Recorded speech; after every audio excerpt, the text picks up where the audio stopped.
Bismillah ar-Rahman ar-Rahim. I think this theme and this weekend is brotherhood. It's so important. We have different age groups here. We have young brothers, fathers, sons. We have elders, and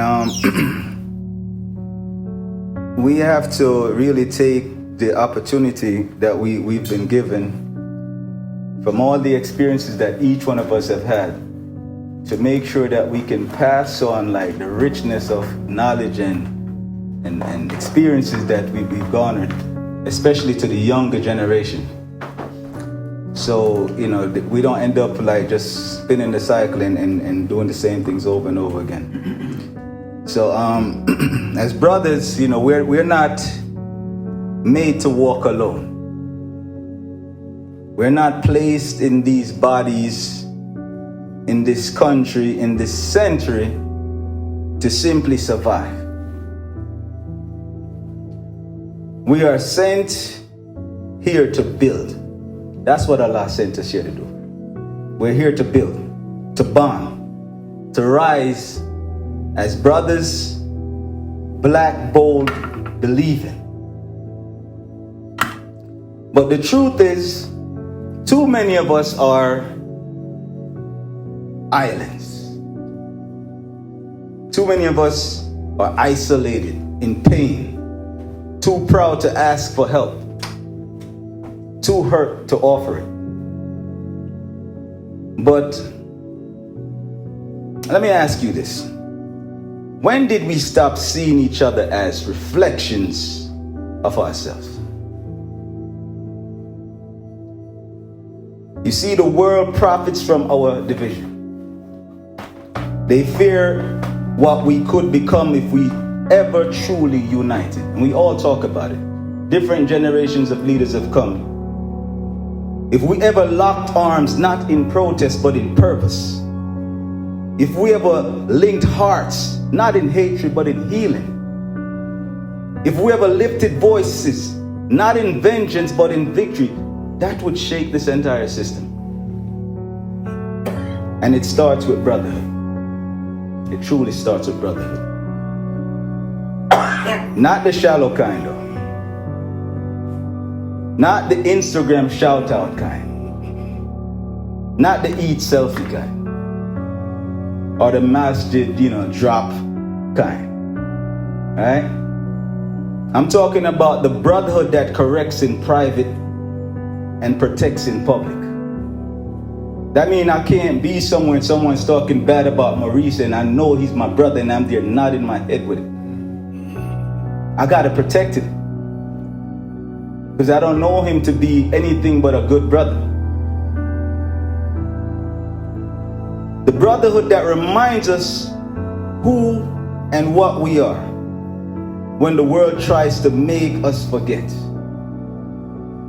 The brotherhood that teaches you to love yourself like our brother was talking about, through the eyes of Allah, not the lens of white supremacy. The kind of brotherhood begins with self-love. But some of us don't love ourselves. So we, like Maurice said, we have to kill the ego. Get rid of the arrogance and hold on to honor. When a black man loves himself, he doesn't kill his reflection. He doesn't sabotage his success. He doesn't sleep on his skills or silence his soul. He stands up, he studies, he saves. He learns how to be whole. Too many of us are still broken and carrying around these broken pieces, passing it on from generation to generation. And from that love flows respect. Respect for the brother who's struggling. Respect for the sister who's sacrificing. Respect for the elder who's seen more in silence than we've seen in selfies. Respect for the woman who's not beneath you, not your opponent. She's not your opponent. We're not, you know, too much black men and women today are fighting like we're enemies to each other. I'm not your enemy. She's not your enemy. We are mirrors of each other. If we're going to rebuild black Muslims, brotherhood in America, we have to resurrect our culture.